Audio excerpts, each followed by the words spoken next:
كل قبر أنت ساكنه فيه العفاف والجود والكرم أنت الشفيع الذي ترجى شفاعته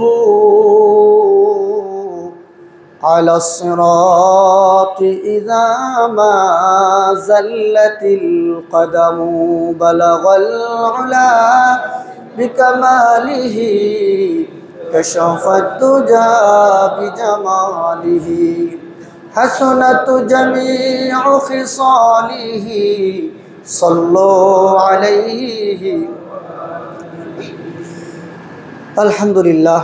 আমরা আল্লাহ তাআলার দরবারে লাখো কোটি শুকর আদায় করছি এই জন্য যে মহান আল্লাহ রব্বুল আলামিন আমাদেরকে অত্যন্ত দয়া করে আজকে মুহররম মাসের প্রথম তারিখ এবং প্রথম জুমায় আমাদেরকে আল্লাহ পাকের মহান এক হুকুম জুমার নামাজ আদায় করার জন্য পৃথিবীর সর্বশ্রেষ্ঠ স্থান মসজিদে সমবেত হওয়ার তৌফিক দান করেছেন।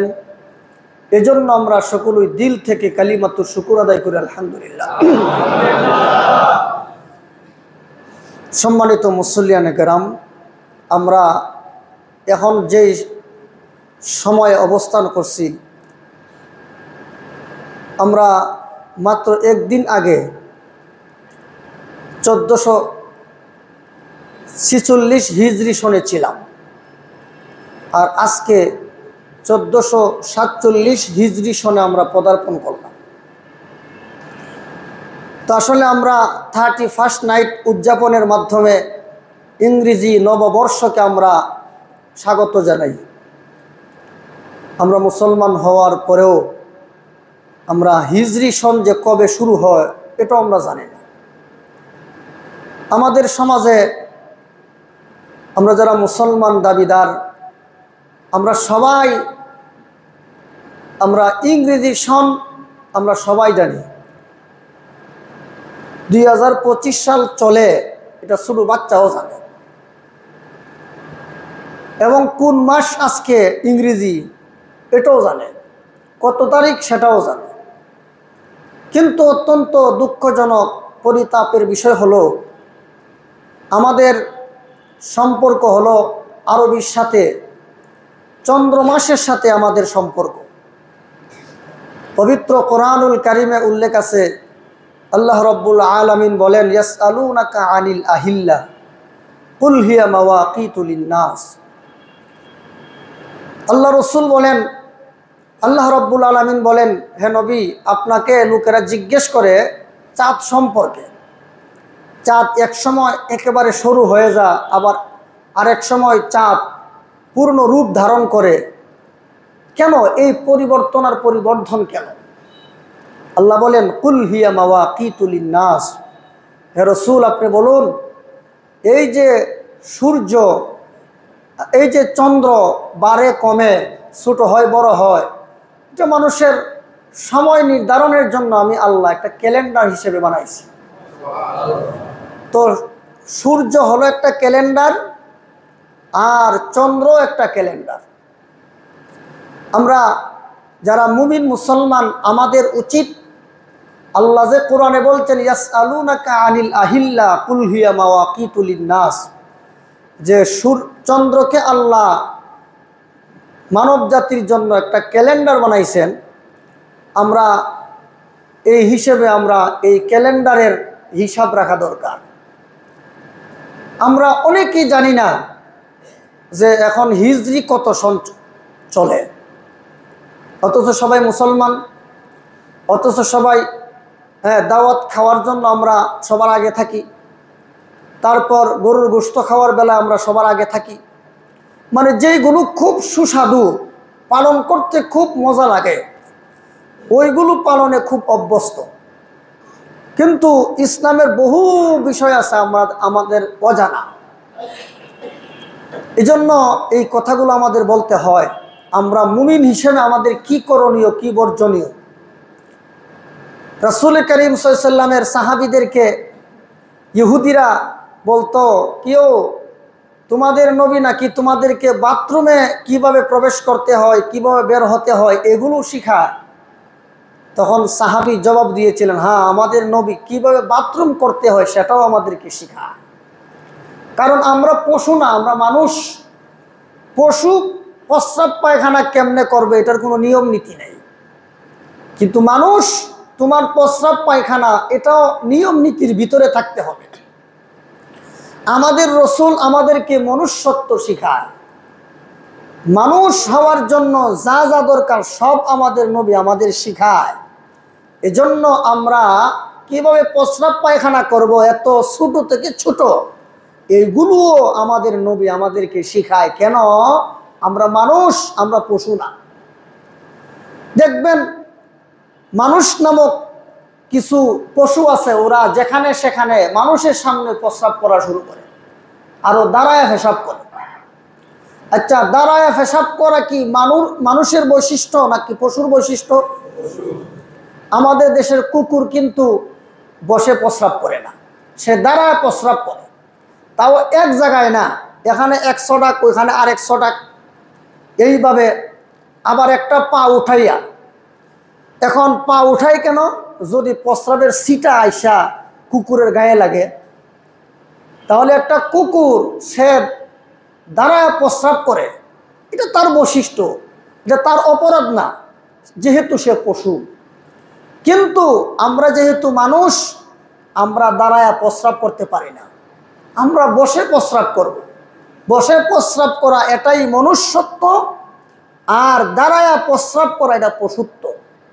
তা আমাদের নবী আমাদেরকে প্রস্রাব পায়খানা কেমনে করতে হয় সেটাও শিখায়। কারণ আমাদের নবী আমাদেরকে মনুষ্যত্ব শিক্ষা দেয়, পশুত্ব শিক্ষা দেয় না। মুআজ্জাজ হাজিরিন, তো আমাদের রসুল আমাদেরকে সব কিছু শিক্ষা দিয়েছেন। আল্লাহ কোরআনে সব কিছু আমাদেরকে বলে দিয়েছেন। আমরা গবেষণা করি না, বুঝার জন্য চেষ্টাও করি না। তো এই যে ইংরেজি নববর্ষ, আরবি নববর্ষ শুরু হলো 1447 হিজরি সন, আজ থেকে শুরু হয়ে গেছে। এই হিজরি সনের সূচনা এটা কখন থেকে ধরা হয়? রাসূল করিম সাল্লাল্লাহু আলাইহি ওয়াসাল্লাম যখন মক্কাতুল মুকাররমা থেকে মদিনাতুল মুনাওয়ারায় হিজরত করে যান, ওই হিজরত অনুসারে হিজরতকে কেন্দ্র করে এই হিজরি সন শুরু হয়। হযরত আবু মুসা আল আশআরী রাদিয়াল্লাহু তাআলা আনহু, তিনি হযরত উমরের জমানায় বসরার গভর্নর ছিলেন। হযরত উমরের পক্ষ থেকে হযরত আবু মুসা আল আশআরী রাদিয়াল্লাহু তাআলা আনহু, ওনার কাছে অনেক চিঠিপত্র যাইত, কিন্তু তার মধ্যে কোনো দিন তারিখ লেখা থাকতো না। তখন অনেক সময় অনেক সমস্যায় পড়ে যেতে হতো যে চিঠিটা কবে দিল আর কবে পৌঁছালো। তখন আরও বিভিন্ন কথা আছে। তো সব কিছু মিলাইয়া যখন সাহাবায়ে কেরামের মধ্যে ইসলাম যখন সারা পৃথিবীতে আস্তে আস্তে বিস্তার লাভ করলো, এক দেশের পর আরেক দেশ যখন মুসলমানদের হস্তগত হতে লাগলো, তখন মুসলমানদের গভর্নররা বিভিন্ন হিসাব নিকাশ করতে অনেক হিমশিম খায়। তো পরামর্শে বসলো সাহাবায়ে কেরাম যে দিন তারিখ ঠিক করার জন্য একটা হিসাব নিকাশের দরকার। অনেক সাহাবায়ে কেরাম অনেক ধরনের মত দিল। কেউ বলে রসুল যেদিন দুনিয়াতে এসেছিলেন ওই দিনকে কেন্দ্র করে আমরা হিসাব গণনা করি। কেউ বলে যেদিন ওহী নাজিল হলো সেদিন। বিভিন্ন ধরনের কথাবার্তা। শেষ পর্যন্ত হযরত আলী রাদিয়াল্লাহু তাআলা আনহু তিনি বললেন, রসুল মক্কা থেকে যে মদিনায় হিজরত করলেন, এই হিজরতকে কেন্দ্র করে একটা সাল নির্ধারণ করা যায়। হযরত উমর এই মতটাকে গ্রহণ করলেন। জিজ্ঞেস করা হলো যে আপনি অন্য কোনো মত নিলেন না, এটা নিলেন কেন? তখন হযরত উমর বলেন, আমি হিজরি সন, রসুলের হিজরতকে কেন্দ্র করে হিজরি সন চালু করার সিদ্ধান্ত নিলাম হযরত আলীর মত অনুসারে, এই জন্য যেহেতু হিজরতটা ছিল হক এবং বাতিল সম্পর্কে। রসুল মক্কা থেকে মদিনায় চলে গেলেন কিসের কারণে? এই বাতিলের জুলুম অত্যাচার সহ্য করতে না পেরে সারা দুনিয়ায় হকের আলু জ্বালানোর জন্য, হক এবং বাতিলের মধ্যে পার্থক্য করার জন্য রসুল মক্কায় থেকে মদিনায় চলে গেলেন। তাহলে হিজরি সনটা যে চালু হলো, এখানেও কিন্তু হক বাতিলের একটা সম্পর্ক আছে। কি বলেন, আছে কি না? কথাটা বুঝেন নাই? আমরা যে ইংরেজি সন হিসাব করি, এর মধ্যে হক বাতিলের সম্পর্ক আছে না? হিজরি সনের সাথে হক বাতিলের সম্পর্ক আছে, কিন্তু আমাদের তো হিজরি সন মনে নাই। এজন্য আমাদের উচিত হিজরি সন মনে রাখা। আমরা আজকে আরবি মাসের কত তারিখ এটাও মনে রাখা, কারণ আরবি মাসের সাথে ইবাদতের সম্পর্ক। আরবি মাসের সাথে কিসের সম্পর্ক? হজের সম্পর্ক ইংরেজি মাসের সাথে না আরবি মাসের সাথে? তারপরে আপনার রমজানের সম্পর্ক ইংরেজির সাথে না আরবির সাথে? আরবির সাথে। বিভিন্ন ইসলামের বিভিন্ন বিষয় আরবির সাথে সম্পর্ক, ইংরেজির সাথে নয়। তো বর্তমান দুনিয়ায় চলতে গেলে, বর্তমান দুনিয়ার সাথে তাল মিলিয়ে চলতে গেলে আমাদের ইংরেজিটা তো আমাদের অবশ্যই লাগবে, এটার বিকল্প নাই। কিন্তু ইংরেজির সুতে পড়ে আমরা যেন আরবি সনকে ভুলে না যাই, মুআজ্জাজ হাজরিন, এই মুহররম মাস, এই মাসে একটা দিন আছে, সেই দিনটাকে বলা হয় আশুরা। সেই দিনটাকে কি বলা হয়? আশুরা। এই আশুরার দিনকে কেন্দ্র করে পৃথিবীতে অনেক হক বাতিলের দ্বন্দ্ব হয়েছিল। তা আশুরার দিনকে কেন্দ্র করে হক বাতিলের দ্বন্দ্ব, যেমন হযরত নূহ আলাইহিস সালাতু ওয়াস সালাম, তিনি তার উম্মতকে 950 বছর দাওয়াত দিলেন। দাওয়াত দেওয়ার পর যখন দেখলো যে উনার ডাকে কেউ আর সাড়া দেয় না, উনাকে 950 বছর দাওয়াত দেওয়ার পরেও উনি নির্যাতিত, নিষ্পেষিত, তখন আল্লাহর পক্ষ থেকে সিদ্ধান্ত হলো আল্লাহ দুনিয়ার যারা নাফরমান এদেরকে ধ্বংস করে দিবেন। আর হযরত নূহ আলাইহিস সালামও তিনি আল্লাহর কাছে দোয়া করলেন আর বললেন, আল্লাহ এই জমিনে একটা কাফের মুশরিককে আর বাঁচায় রাখুন, এদেরকে ধ্বংস করে দেন। وقال نوح رب لا تذر على الأرض من الكافرين ديارا إنك إن تذرهم يضلوا عبادك ولا يلدوا إلا كافرا فجارا। আল্লাহ হযরত নূহ আলাইহিস সালাতু ওয়াস সালাম আল্লাহর কাছে বলেন, হে আল্লাহ, তোমার এই জমিনে একটা কাফের মুশরিকরেও আর বাঁচতে দিও না। যদি তোমার এই জমিনে কাফের মুশরিকরা বেঁচে থাকে, তাহলে এরা তো ধ্বংস হয়ে গেছে, তাদের নেক্সট জেনারেশন যারা আসবে দুনিয়াতে, এরাও জাহান্নামী হবে।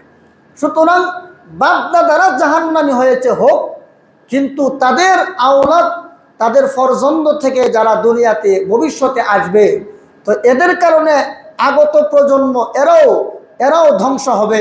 সুতরাং তাদের নেক্সট জেনারেশন যেন আর জাহান্নামী না হয়, এজন্য এদেরকে আপনি ধ্বংস করে দেন। কোন নবী কি উম্মতের জন্য বদদুয়া করতে পারে? হ্যাঁ, কিন্তু উনি যে বদদুয়া করলেন, উনার এটা বদদুয়া ছিল না, বরং পরবর্তী একটা জেনারেশনকে জাহান্নাম থেকে বাঁচানোর জন্য উনার আল্লাহর কাছে দোয়া করাটা যত উপযুক্ত ছিল। একটা অঙ্গ যদি ক্যান্সার আক্রান্ত হয়, ওইটা রাখলে ভালো না ফেলে দিলে ভালো? হাতের মধ্যে ক্যান্সার, এই হাতটা ফেলে দিলেই বাকি অঙ্গটা নিরাপদ থাকবে। যেই অঙ্গে পচন ধরেছে, যেই অঙ্গে ক্যান্সারে আক্রান্ত, সেই অঙ্গ যদি বডির সাথে সম্পৃক্ত থাকে, তাহলে এই অঙ্গের কারণে বাকি পুরা অঙ্গটা ধ্বংস হইতে বাধ্য। ঠিক তেমনিভাবে বাপ দাদা জাহান্নামী হয়ে গেছে, এদের কারণে তাদের পরবর্তী জেনারেশনও জাহান্নামী হবে। পরবর্তী জেনারেশনকে জাহান্নাম থেকে বাঁচাইতে হলে তাদের বাপ দাদাকে সমূলে ধ্বংস করে দেওয়া ছাড়ার কোনো উপায় নাই। সুতরাং হযরত নূহ আলাইহিস সালামের দোয়াটা এটা তার উম্মতের ফায়দার জন্য ছিল, উম্মতের জন্য যত উপযুক্ত ছিল, এটা তার উম্মতের জন্য বদদুয়া ছিল না। তাহলে নবী বদদুয়া করছিলেন না দোয়া ঠিক মতো করছিলেন? সুতরাং এখান থেকে জেনে কেউ নবী রাসূলের প্রতি বিদ্বেষ পোষণ করতে না পারে যে নবীরা উম্মতের জন্য বদদুয়া করলো কিভাবে।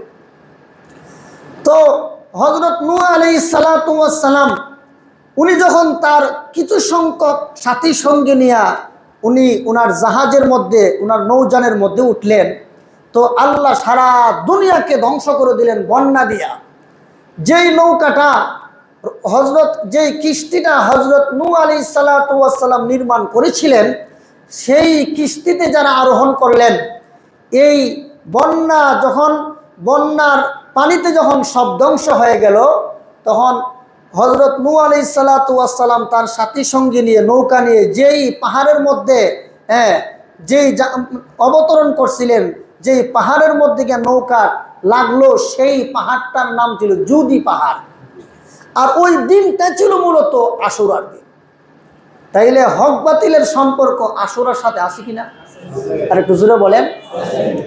কারবালার ইতিহাস, আশুরা তো ইমাম হুসাইনের শহীদ হওয়াকে কেন্দ্র করে নয়, বরং কারবালার ইতিহাস তো আরো অনেক আগের থেকেই। আমাদের দেশের ভণ্ড দাজ্জাল কাজ্জাবেরা এরা শুধু ইমাম হুসাইনকে নিয়ে লাফালাফি করে 10ই মুহররম, আর এই বাকি আগের ইতিহাস তারা ভুলে যায়। শুধু এই দিনটাকে কেন্দ্র করে মাতম করে তারা মিছিল করে গায়ে দিয়া রক্ত বের করে। আমরা এই বিশেষ করে এই পুরান ঢাকাতে একদল ভণ্ড আছে, এরা 10ই মুহররমে মিছিল বের হয়ে যায়। যারা 10ই মুহররমে মিছিল বের করে এরা কি হকপন্থী না বাতিলপন্থী? আর একটু জোরে বলেন না। বাতিলপন্থী, এরা প্রত্যেকটা বাতিল পার্টির সদস্য। মুআজ্জাজ হাজিরিন, তো এই যে 10ই মুহররম আশুরা, এই আশুরার দিনের সম্পর্ক কিন্তু হক বাতিলের সাথে। হযরত নূহ আলাইহিস সালাতু ওয়াস সালামের ঘটনা এই 10ই মুহররম, আর হযরত মূসা আলাইহিস সালাতু ওয়াস সালাম উনি যখন ফেরাউন এবং তার জালেম গোষ্ঠী থেকে নিজেকে এবং নিজের উম্মতদেরকে বাঁচানোর জন্য তার দেশ ছেড়ে দেওয়ার জন্য রওনা দিলেন, এবং আল্লাহ পাক তাদেরকে মুক্তি দিলেন। এই দিনটাও মূলত ছিল আশুরা অর্থাৎ মুহররমের 10 তারিখ। হযরত মূসা আলাইহিস সালাতু ওয়াস সালাম ফেরাউনের অত্যাচার, জুলুম, নির্যাতন থেকে বাঁচার জন্য তিনি তার সাথীর সঙ্গে নিয়ে যেদিন মিশর ত্যাগ করার জন্য রওনা দিলেন, সেই দিনটা কোন দিন ছিল? এই 10ই মুহররম। এখানে একটা কথা ভালো রকম মনে রাখবেন, আমরার দেশের নেতা নেত্রীরা দলবল জাহান্নামে যাক, আগে আমি বাঁচি। জোরে কোন ঠিক কিনা? একজন পালাইছে, ভবিষ্যতে অনেকে পালাইবে। যারা এই ধরনের অপকর্ম করবে, জুলুম অত্যাচার করবে, সামনেও যদি কেউ করে, এই ঘটনা থেকে এত খুশি হওয়া ভালো না। এখান থেকে জাতিকে শিক্ষা নিতে হবে।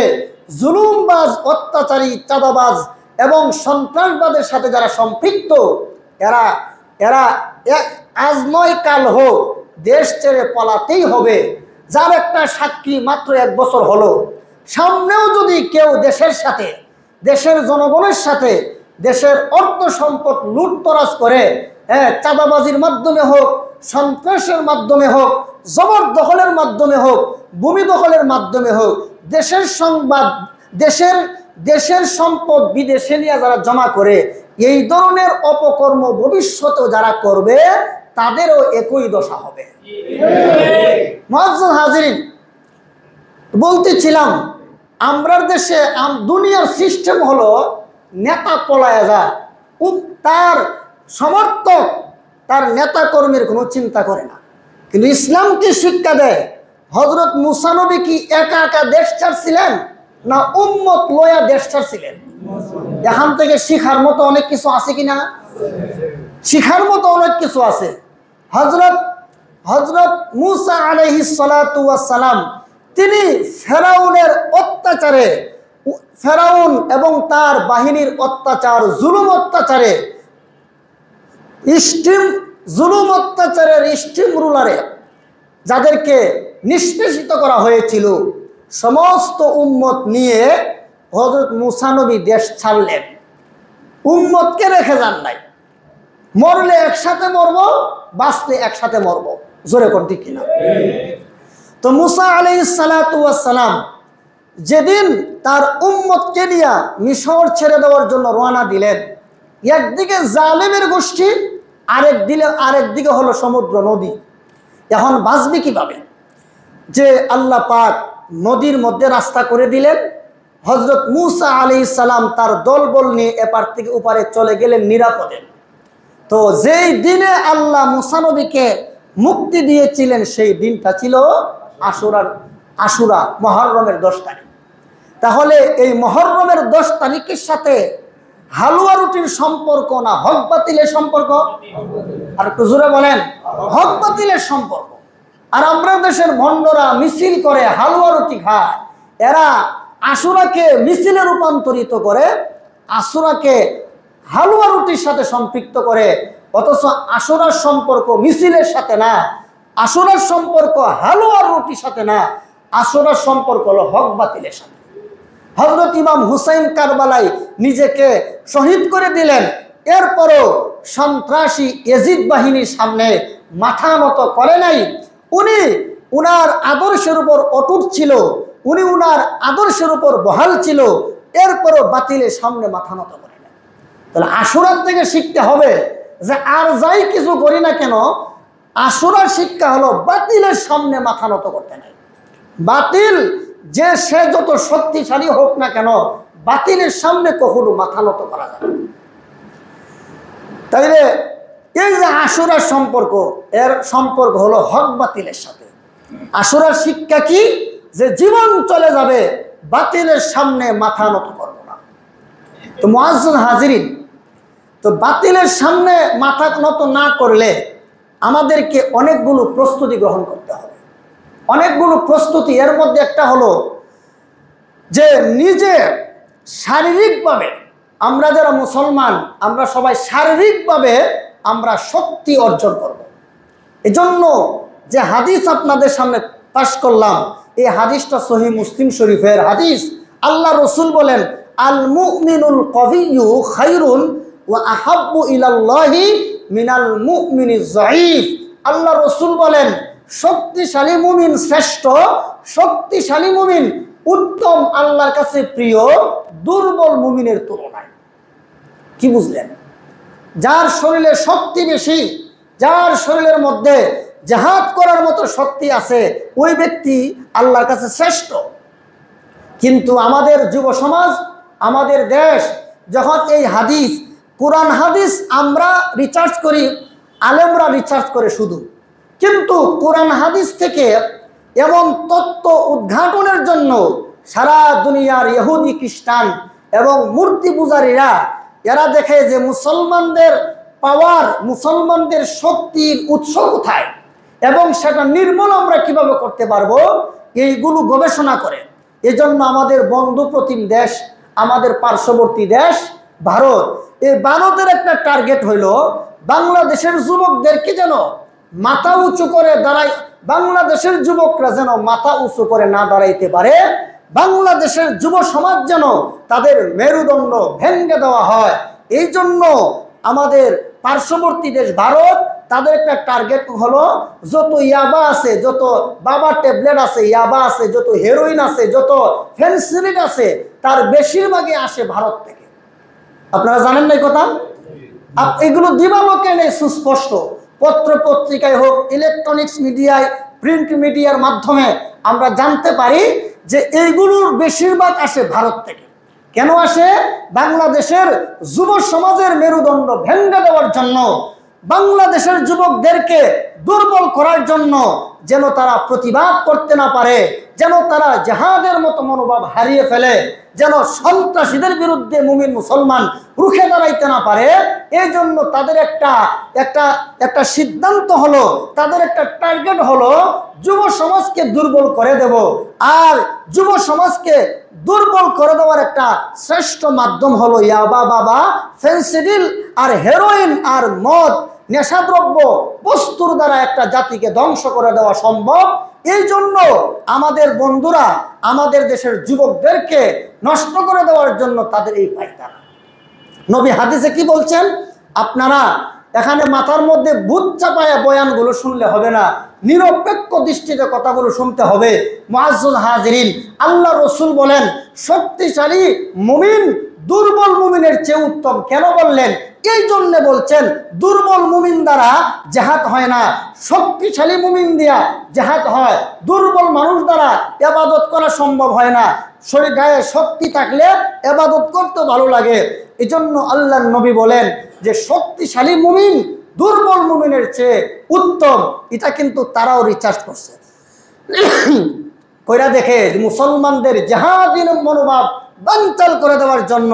এরাও জানে যে ইংরেজের হাত থেকে ভারত উপমহাদেশকে যারা স্বাধীন করেছিল এর মধ্যে সবচেয়ে বেশি অবদান হলো মুসলমানদের।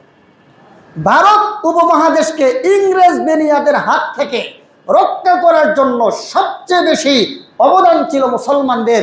মুসলমানদের এই সাহস, মুসলমানদের এই মেধা, এগুলো দেখে তারা বাকরুদ্ধ যে মুসলমান এগুলো কিভাবে করে।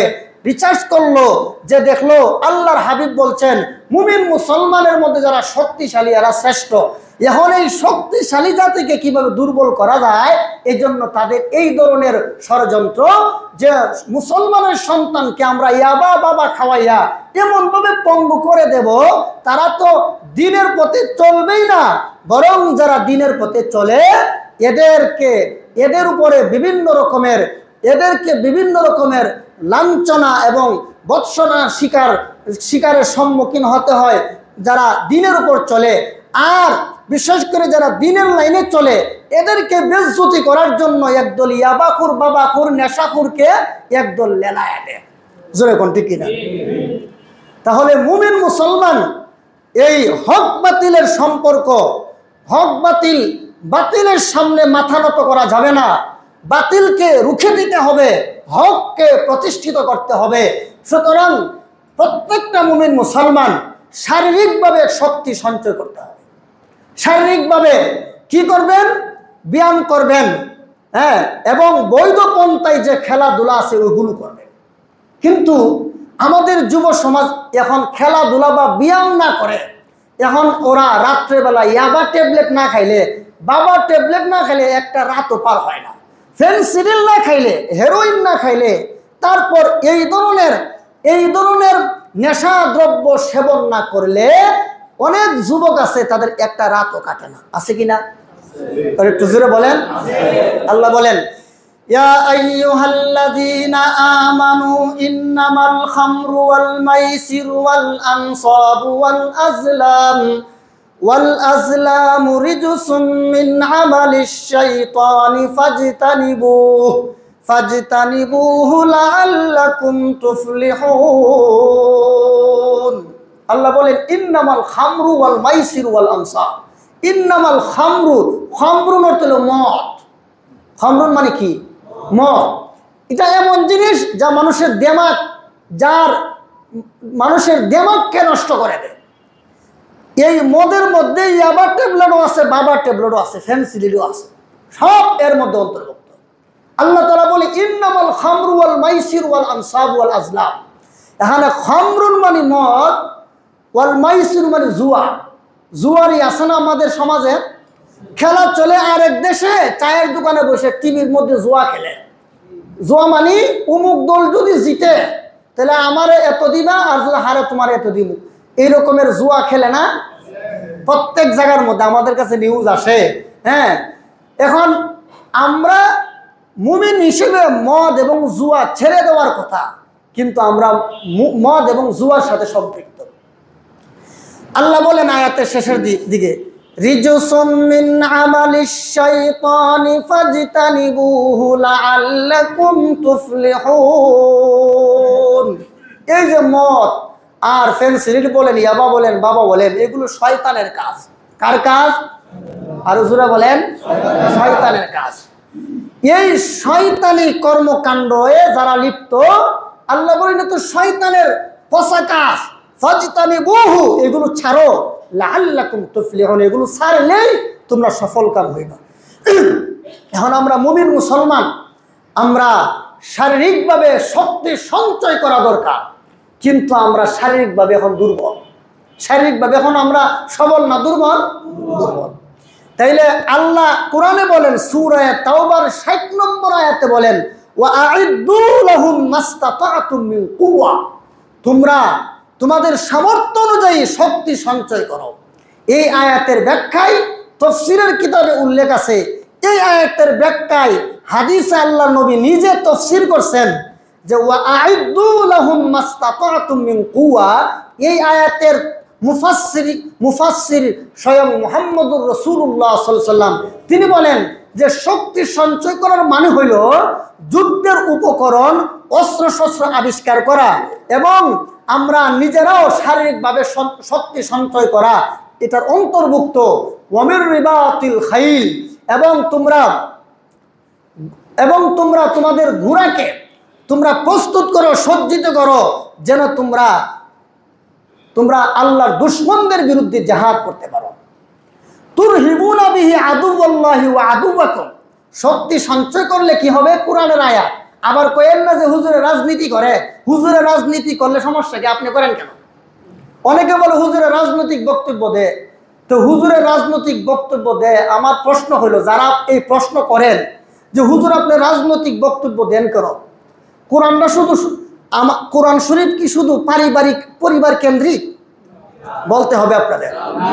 আমার পরিবারের জন্য নাজিল হয়েছে, দেশের জন্য নাজিল হয় নাই। ব্যক্তি জীবন শুধু ব্যক্তি কেন্দ্রিক, পরিবার কেন্দ্রিক কোরআন না, কোরআন হলো সারা দুনিয়ার মানুষের জন্য। কার জন্য? আল্লাহ বলেন, শাহরু রমাদানাল্লাযী উনজিলা ফীহিল কুরআনু হুদাল লিন্নাস, কোরআন নাজিল হয়েছে রমজান মাসে হুদাল লিন্নাস, সারা দুনিয়ার সমস্ত মানুষের হেদায়েতের জন্য। তো সারা দুনিয়ার সমস্ত মানুষের হেদায়েতের জন্য যদি কোরআন নাজিল হয়ে থাকে, তাহলে কোরআনটা কি মসজিদের ভিতরে সীমাবদ্ধ রাখলে সারা দুনিয়ার মানুষ হেদায়েত পাবে? পাবে না। কোরআনকে সর্বত্র জ্বালাইতে হবে, কোরআনের আলো ঘরে এবং বাইরে জ্বালাইতে হবে। এই জন্য ইহুদি খ্রিস্টানদের শিখানো একটা স্লোগান আছে আমাদের দেশে, আল কোরআনের আলো ঘরে ঘরে জ্বালো। তো ঘরে বাইরে কে জ্বালাইবে? সংসদে জ্বালাইব কে? সেক্রেটারিয়াত সচিবালয়ে জ্বালাইবে কে? কোরআনের আলো সংসদে না জ্বালানোর কারণে, কোরআনের আলো সচিবালয়ে না জ্বালানোর কারণে, বিভিন্ন মন্ত্রণালয়, বিভিন্ন অফিস আদালতে কোরআনের আলো না জ্বালানোর কারণে বড় বড় শিক্ষিতগুলোও দেশের সম্পদ চুরি করে সুদ খায়, ঘুষ খায়, হারাম খায়। কেন? একমাত্র কোরআনের আলো বিভিন্ন অফিস আদালত, মন্ত্রণালয়ে, সচিবালয়ে, বিভিন্ন জায়গায় না জ্বালানোর কারণে আজকে সারা দুনিয়ার সমস্ত হারামখোররা আজকে হারাম কাজে নিমজ্জিত। কেন? কোরআনের আলো বাইরে না জ্বালানোর কারণে। আজ থেকে যদি শুনেন কেউ এই স্লোগান দেয় আল কোরআনের আলো ঘরে ঘরে জ্বালো, এটা একটা মিথ্যা ধোঁকাবাজি স্লোগান। এই স্লোগান হইতে পারে না। স্লোগান হবে আল কোরআনের আলো ঘরে বাইরে জ্বালো। ঘরেও জ্বালাইতে হবে, বাইরেও জ্বালাইতে হবে। আমার মসজিদে কোরআন থাকতে হবে, সমাজে থাকতে হবে, আমার ঘরে থাকতে হবে, অফিসে থাকতে হবে, সচিবালয়ে থাকতে হবে, সমস্ত জায়গায় আল্লাহর কোরআন থাকতে হবে। এখন ধোঁকাবাজের দল আমাদেরকে স্লোগান শিখায় দিল আল কোরআনের আলো ঘরে ঘরে জ্বালো। আল কোরআনের আলো ঘরে ঘরে না, ঘরে এবং বাইরে সারা দুনিয়াতে আল কোরআনের আলো জ্বালাইতে হবে। সারা দুনিয়াতে কোরআনের আলো না জ্বালানোর কারণে বিশ্ব সন্ত্রাসী, বিশ্ব ধোঁকাবাজেরা এরা নিজেরা সন্ত্রাস করে, ধোঁকাবাজি করে। মুসলমানদেরকে বলে জঙ্গি সন্ত্রাসী, আলেমদেরকে বলে ধর্মান্ধ, আলেমদেরকে বলে জঙ্গি। আলেমরা নাকি দেশের বোঝা, সমাজের বোঝা। কেন বলে? কোরআনের আলো সারা দুনিয়াতে না জ্বালানোর কারণে। যারা বলে হুজুর রাজনৈতিক কথা বলেন কেন, আরে বেটা হুজুর এত রাজনৈতিক বক্তব্য দিবে, তুমি কি দিবা? তুমি কি দিবা? তুমি তো হারাম খায়াও, হারাম কররা কি দিবে? যারা কোরআন হাদিসের জ্ঞান রাখে তারাই তো রাজনীতি, কোনভাবে রাজনীতি করলে জাহান্নাম থেকে বাঁচতে পারবা, কিভাবে রাজনীতি করলে জান্নাতে যাইতে পারবা, কিভাবে রাজনীতি করলে ব্যক্তি জীবন, পারিবারিক জীবন, সামাজিক জীবন, রাষ্ট্রীয় জীবন আন্তর্জাতিক জীবনে শান্তি ফিরে আসবে। এই কথা আলেমরাই তো বলবে, রসুল তো নাই, সাহাবীরা নাই, তাবিঈন তবে তাবিঈন আইম্মাতুল মুজতাহিদিন কেউ দুনিয়াতে নাই। আলেমরা নবীদের উত্তরসূরি, আলেমরা নবীদের পক্ষ থেকে আপনাদেরকে কোনটা সহিহ রাজনীতি, কোনটা সুস্থ রাজনীতি আর কোনটা অসুস্থ রাজনীতি আলেমরাই বলবে, তোমার মতো হারামখোর বলবে না। মুআজ্জাজ হাজিরিন, বিগত 1 বছর বা 1.5 বছর আগে আমাকে একজন বলছিল যে হুজুর উমুক পিসাব রাজনীতি করে কেন, উনি পিসাব মানুষ, পিসাবগিরি করবো, রাজনীতি করে কেন। তখন আমি এই কথাটা ওনাকেও বলছি এবং এখান থেকেও বলছিলাম, দেখেন মনে আছে কিনা। আমি উত্তর দিয়েছিলাম যে আচ্ছা আপনি বলেন রাজনীতি করা ভালো না খারাপ? আপনি যদি বলেন রাজনীতি খুব খারাপ, তাহলে এমন জঘন্য খারাপ কাজটা আপনি করেন কেন? আর যদি বলেন ভালো, এই ভালো কাজটা একজন আলেম করতে পারবে না কেন? বাংলাদেশের সমস্ত আলেমদের মুরব্বী, বাংলাদেশের আধ্যাত্মিক রাজধানী এইটা কামরাঙ্গীর চর, আমাদের হাফিজ হুজুর নাওয়ারাল্লাহু মারকাদাহু, হুজুর রাজনীতি করছেন না? হ্যাঁ, হুজুর রাজনীতি করছেন। অতএব রাজনীতি যদি দেশের কল্যাণে হয়, জনগণের কল্যাণে হয়, দেশের উন্নতির জন্য হয়, আপনি অনেক সময় বেশি ইবাদত বন্দেগী না করতে পারলেও আপনি বেশি ইবাদত বন্দেগী করতে পারেন না, অর্থাৎ ফরজ, ওয়াজিব, সুন্নতে মুআক্কাদা, এই 3 আমলের বাইরে এত বেশি আমল করতে পারেন না। আপনি জনগণের জন্য কাজ করেন, দেশের জন্য কাজ করেন, ওই জনগণ এবং দেশের জন্য আপনি কাজ করেন, রাজনীতি করেন, যে এটাও আল্লাহ পাক আপনার আমল নামায় ইবাদত হিসেবে গণ্য করে নেবে। এই জন্য ভাই আসলে আমরা তো বুঝি না, আমাদের আসলে আমরা অনেক কিছু জানি না, বুঝি না, কোরআন সম্পর্কে আমাদের ধারণা নাই। কোরআন যে আমাদেরকে কি দিচ্ছেন, আমরা যদি তা বুঝতাম, জানতাম, মানতাম, তাহলে সারা দুনিয়াতে মুসলমানরা কোনোদিন পরাজয় বরণ করতো না। মুআজ্জাজ হাজিরিন, আজকে দেখেন আল্লাহ কি বলছেন, ওয়াআইদ্দু লাহুম মাসতাতাতুম মিন কুওয়া। ও মুমিন মুসলমান, তোমরা শক্তি সঞ্চয় করো। এই শক্তির মানে হইল যুদ্ধের সরঞ্জামাদি প্রস্তুত রাখো। যদি তোমার দেশের স্বাধীনতা, সার্বভৌমত্ব সন্ত্রাসীরা লঙ্ঘন করতে যায়, তাহলে তোমরা যেন সময় মতো সমুচিত জবাব দিতে পারো। তোমাদের ঈমান রক্ষার জন্য, তোমাদের দেশ রক্ষার জন্য, মানুষের অধিকার নিশ্চিত করার জন্য কোন সন্ত্রাসী যদি তোমার উপর হামলা করে, ওই সন্ত্রাসীদের দাঁত ভাঙ্গা জবাব দেওয়ার জন্য মুমিন মুসলমান যেন সময় উপযোগী অস্ত্র ব্যবহার করতে পারে, এই শক্তি সঞ্চয় করো। এজন্য সারা দুনিয়ার মুসলমানরা যেন শক্তি সঞ্চয় করতে না পারে, এই জন্য মুমিন মুসলমানদেরকে বিভিন্ন ধরনের স্যাংশন দিয়ে রাখে ইউরোপ এবং আমেরিকানরা।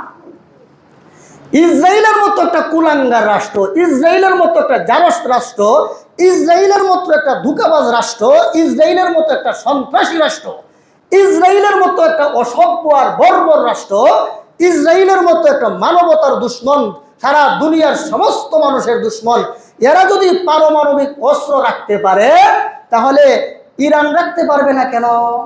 পাকিস্তান রাখতে পারবে না কেন? কারণ কি জানেন, ইরানকে যদি পারমাণবিক অস্ত্রে শূন্য করা যায়, আর এখন আপনার পাকিস্তান যে পারমাণবিক অস্ত্র আছে তাদের কাছে, এই পারমাণবিক অস্ত্র যেন তারা অস্ত্রধারী না হইতে পারে, এই জন্য ভারত এবং ইসরায়েল বহু চেষ্টা করেছে পাকিস্তান যেন পারমাণবিক অস্ত্রধারী হইতে না পারে।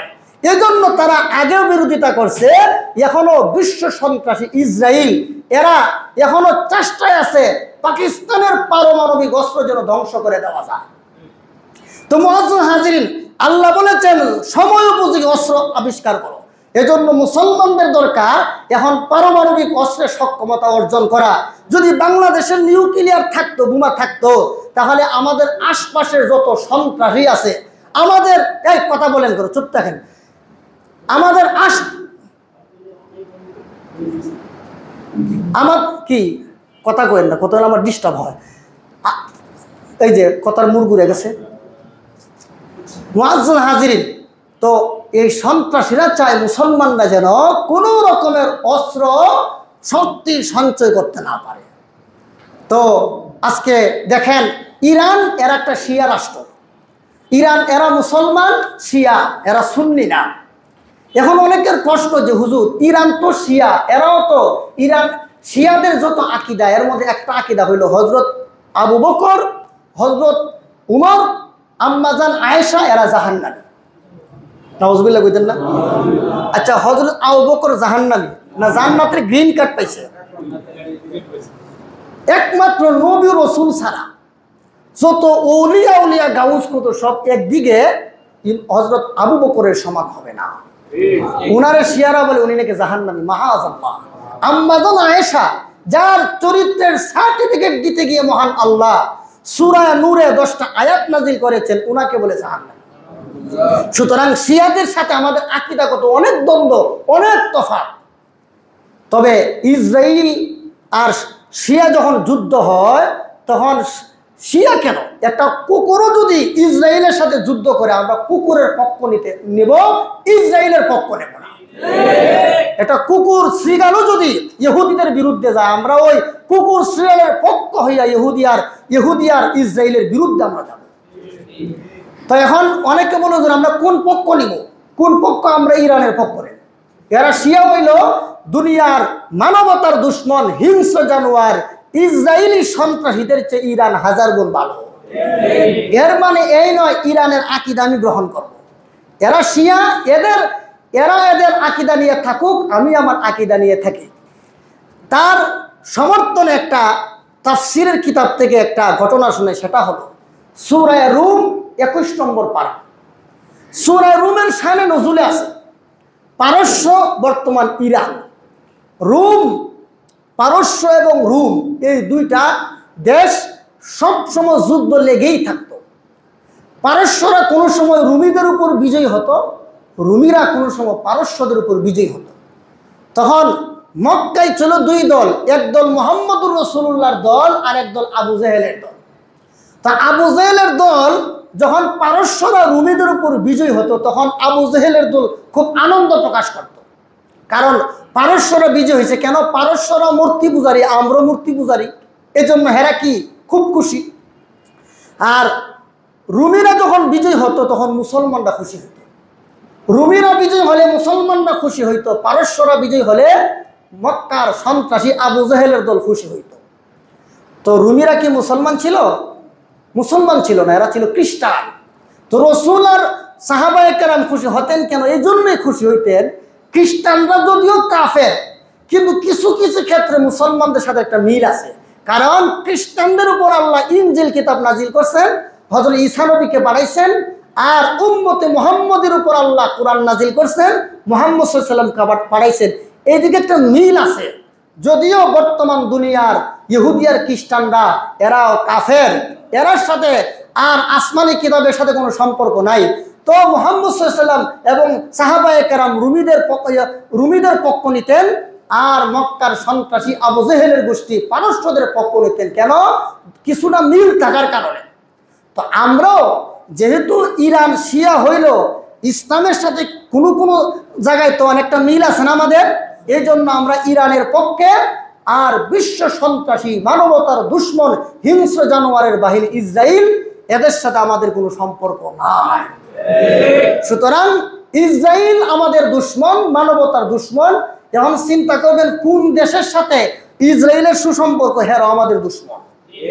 কোন মুসলমান কান্ট্রি যদি দেখা যায় আমাদের সাথে দূরত্ব আছে, দূরত্ব থাকলে যেহেতু মুসলমান, ইন্নামাল মুমিনুনা ইখওয়া, সারা দুনিয়ার সমস্ত মুমিনরা ভাই ভাই, অতএব মুসলমান খারাপ হলো হে আমার ভাই, সুতরাং আমি তার পক্ষ নেব। সুতরাং দুনিয়ার কোন মুমিন মুসলমান দুনিয়ার বেঈমান কাফেরের পক্ষ নিতে পারে না। দুনিয়ার মুমিন মুসলমান পক্ষ নিবে, দুনিয়ার মুমিন মুসলমান মুমিনের পক্ষ নেবে। অতএব আমরা আজকে শিক্ষা নিলাম যে আশুরার 10 তারিখ এটা হক বাতিলের সাথে সম্পর্ক। আমরা হককে দুনিয়াতে জিন্দা করার জন্য আমরা নিজেরা শারীরিকভাবে শক্তি সঞ্চয় করব, ব্যায়ামের মাধ্যমে, বিভিন্ন প্রতিযোগিতার মাধ্যমে, ট্রেনিংয়ের মাধ্যমে। ইয়াবা বাবা ট্যাবলেট খেয়ে নয়। হে যুব সমাজ, একটু চিন্তা করো, তোমরা মাথার মধ্যে ঢুকাও, তোমার নবী কি বলছেন যে মুমিন, শক্তিশালী মুমিন আল্লাহর কাছে শ্রেষ্ঠ। তো তাহলে তুমি যা খাও তুমি তো দুর্বল হইতেছো ধীরে ধীরে। অতএব আমরা নিজেরা শারীরিকভাবে শক্তি সঞ্চয় করব। আর আমরা তখন আমরা চিল্লাইলে কি হবে? আমাদের রাষ্ট্র তো আমাদের হাতে না। যদি আজকে আলেমদের হাতে রাষ্ট্র থাকতো তাহলে আমরা ওই পাকিস্তান, চীন, কি কয়, ইরান থেকে, চীন থেকে, রাশিয়া থেকে আমরা আকাশ প্রতিরক্ষা ব্যবস্থা আমরা কিনতাম, আর একদম দূর পাল্লার ক্ষেপণাস্ত্র কিনতাম, যেন কোনো মালাউনের গোষ্ঠী আমাদেরকে হুমকি ধমকি দিতে না পারে। আমাদের দেশ রক্ষার জন্য, দেশের মানুষের স্বাধীনতা রক্ষার জন্য, ঈমান আমলের হেফাজতের জন্য আমাদের দেশের সামরিক শক্তিকে আরো অনেক গুণে বাড়ানো দরকার। আমরা দেশে যে যুদ্ধ বিমান আছে এটা দ্বিতীয় এবং তৃতীয় প্রজন্মের, মাত্র 46টা না কয়টা, অথচ বিভিন্ন দেশ পঞ্চম প্রজন্মের যুদ্ধ বিমান বানায় রাখছে। হ্যাঁ, তাদের আকাশ প্রতিরক্ষা ব্যবস্থা কত উন্নত, আমাদের কিচ্ছু নেই। যদি আমরা দেশে একটা ক্ষেপণাস্ত্র আসে, ওই যে ইসরায়েল আর ইরানের যেমন মানে এদের দেশে যেমন মানে ক্ষেপণাস্ত্র আসার আগেই বিভিন্ন রকমের সতর্ক বাণী উচ্চারণ হয়, আমরা দেশে দুইটা নাই। যে কোনো দেশ থেকে একটা হামলা করে যাবো, টেরও পাইতেন না। তাহলে এত বছর হইল আমরা দেশের থেকে পরে স্বাধীনতা অর্জন করছে, অনেক দেশ সামরিক ক্ষেত্রে আমাদের থেকে আগায় গেল, আমার দেশ আগাইতে পারলো না কেন? ওই সমস্ত অসুস্থ রাজনীতিবিদদের কারণে, যারা আমাদের দুশ্মনদের পা চাটছে, যারা দেশের সম্পদ বিদেশে নিয়ে বাড়ি গাড়ি ব্যাংক ব্যালেন্স করছে, তারা সব টাকা পয়সা দেশের থেকে নিয়ে গেছে। বাংলাদেশ স্বাধীন হওয়ার পর থেকে যদি চুরি ডাকাতি আর চাঁদাবাজি আর সন্ত্রাসী না হইতো, এই দেশ এতদিনে পারমাণবিক শক্তিধর দেশে পরিণত হয়ে যাইত। আমার দেশে কি নাই বলে, সব আছে। একমাত্র শেখ মুজিব সাহেব বলছিল বাংলাদেশ থেকে সব ভালো ভালো জিনিস পাকিস্তান লয়ে গেল, আর আমার দেশে কতটি সুর দেয়া গেল, সুরের খনি দেয়া গেল। বাস্তবিত সব সুর, এই চুরি ডাকাতি করে আমার দেশটাকে ধ্বংস করে দেবে। এই জন্য আমরা আল্লাহর কাছে দোয়া করি আমাদের দেশটাকে যেন হেফাজত করেন, এবং সারা দুনিয়ার সমস্ত মুসলমানদেরকে যেন হেফাজত করেন। সারা দুনিয়ার মুসলমান আমরা ভাই ভাই, আমাদের মধ্যে কোনো দ্বন্দ্ব নাই। আমরা একে অপরকে ভালোবাসবো, মহব্বত করব, সালাম কালাম করব। আমরা সবাই যেন এক হয়ে থাকতে পারি। আল্লাহ সেই তৌফিক আমাদেরকে দান করুন, আমিন। সুবহানা রাব্বিকা রাব্বিল ইজ্জাতি আম্মা ইয়াসিফুন ওয়া সালামুন আলাল মুরসালিন ওয়ালহামদুলিল্লাহি রাব্বিল আলামিন।